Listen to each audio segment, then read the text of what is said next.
नमस्कार दोस्तों, media educate channel में आप सभी का स्वागत है। दोस्तों, आज हम जिस विषय पर चर्चा करेंगे वह विषय है अरस्तू का संचार सिद्धांत। तो आइए जानते हैं अरस्तू के संचार सिद्धांत के बारे में। विभिन्न विद्वानों ने विभिन्न तरीकों से संचार की प्रक्रिया का वर्णन किया है। संचार की प्रक्रिया को बताने वाला चित्र या मॉडल कहलाता है। इन मॉडलों से हमें संचार की गतिशील सक्रिय प्रक्रिया को समझने में आसानी होती है। ये संचार के सिद्धांत और इसके तत्वों के बारे में भी बताते हैं। संचार के मॉडल से हमें पता चलता है कि संचार में किन किन तत्वों की क्या क्या भूमिका होती है और ये एक दूसरे को कैसे प्रभावित करते हैं। संचार की शुरुआत लाखों साल पहले जीव की उत्पत्ति के साथ मानी जाती है। संचार की प्रक्रिया अर्थात संचार कैसे होती है, किस प्रकार से किया जाता है और इससे जुड़े कई सिद्धांत की जानकारी हमें प्राचीन ग्रंथों से मिलती है। ग्रीक दार्शनिक अरस्तू ने सबसे पहले पश्चिम में संचार के महत्व को समझा और संचार की प्रक्रिया का वर्णन किया। अरस्तू की मान्यता थी कि सद्गुणी व्यक्ति ही प्रभावी संप्रेषक हो सकता है।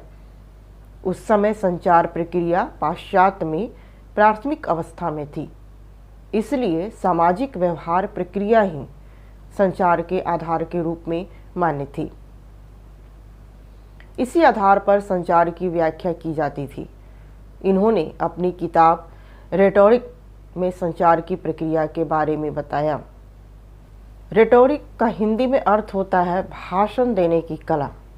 अरस्तू ने संचार की प्रक्रिया को बताते हुए 5 प्रमुख तत्वों की व्याख्या की है, जिसमें संचार प्रेषक अर्थात भेजने वाला, संदेश अथवा भाषण, प्राप्तकर्ता या ग्रहीता, प्रभाव और विभिन्न अवसर। अरस्तू ने संचार की प्रक्रिया के संबंध में जो मॉडल प्रस्तुत किया उसे हम दिए गए रेखाचित्र से समझ सकते हैं।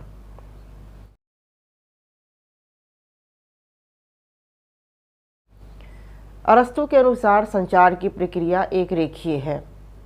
एक रेखीय का अर्थ है एक सीधी लाइन में चलना। प्रेषक श्रोता को संदेश भेजता है जिससे उस पर एक प्रभाव उत्पन्न होता है। अलग अलग अवसर पर संदेश भी अलग अलग होता है। अरस्तू के अनुसार संचार का मुख्य उद्देश्य है श्रोता पर प्रभाव उत्पन्न करना। इसके लिए प्रेषक विभिन्न अवसरों के अनुसार अपने संदेश को बनाता है और उसे श्रोता तक पहुंचाता है जिससे कि उस पर प्रभाव पड़े। विभिन्न अवसरों पर संदेश कैसे तैयार किए जाए इसका विश्लेषण भी अरस्तू करते हैं। संदेश तैयार करने के लिए अरस्तू 3 प्रमुख घटक या तत्वों की चर्चा करते हैं, जैसे कि पैथोस, इथोस और लोगो। पैथोस का अर्थ होता है दुख या करुणा।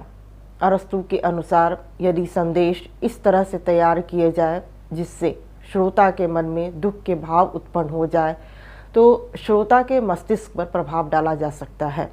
इसमें वक्ता को अधिक भावनात्मक तथा प्रभावी शब्दों का उपयोग करना चाहिए।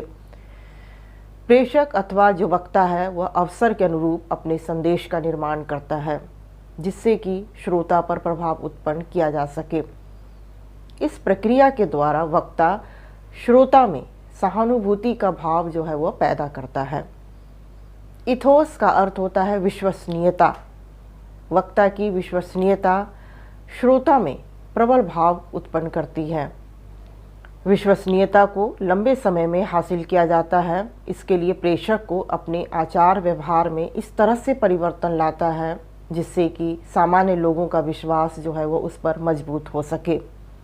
जब लोगों का विश्वास हो जाता है तब संदेश का प्रभाव जो है वह श्रोता पर अनुकूल रूप से पड़ेगा। अरस्तू के अनुसार वक्ता अथवा जो प्रेषक है वह तभी उच्च प्रभाव उत्पन्न कर सकता है जब वह उच्च बौद्धिक, नैतिक और ख्याति प्राप्त हो। इस प्रकार के व्यक्ति का वक्तव्य अधिक प्रभावी होता है। लोगों का अर्थ होता है तर्क एवं विवेक युक्त शब्द। अरस्तू के अनुसार प्रेषक को संदेश तार्किक रूप से रखनी चाहिए, जिससे कि श्रोता पर प्रभाव पड़ सके। यह व्यक्ति के मस्तिष्क को प्रभावित करती है। इसका उदाहरण हम न्यायालय में देखते हैं, जब वकील मुकदमे की पैरवी करता है और इस दौरान वह प्रेषक के रूप में अपनी बातों से जज को प्रभावित करता है। इसके लिए वह तर्क का सहारा लेता है और घटना का तार्किक विश्लेषण करता है। यदि संदेश तर्कपूर्ण है तो इसका प्रभाव जज पर पड़ता है और वे वकील के पक्ष में फैसला सुनाते हैं। इस प्रकार अरस्तू के अनुसार वक्ता श्रोता को तर्क एवं विवेक युक्त शब्द, करुणा और अपने विश्वसनीय स्वभाव के द्वारा अपने से जोड़ता है और उस पर अपना प्रभाव डालता है। तो दोस्तों, आज के वीडियो में इतना ही। अगले वीडियो में हम फिर एक नए विषय के साथ उपस्थित होंगे। तब तक आप हमारे वीडियो को लाइक कीजिए और सब्सक्राइब कीजिए। धन्यवाद।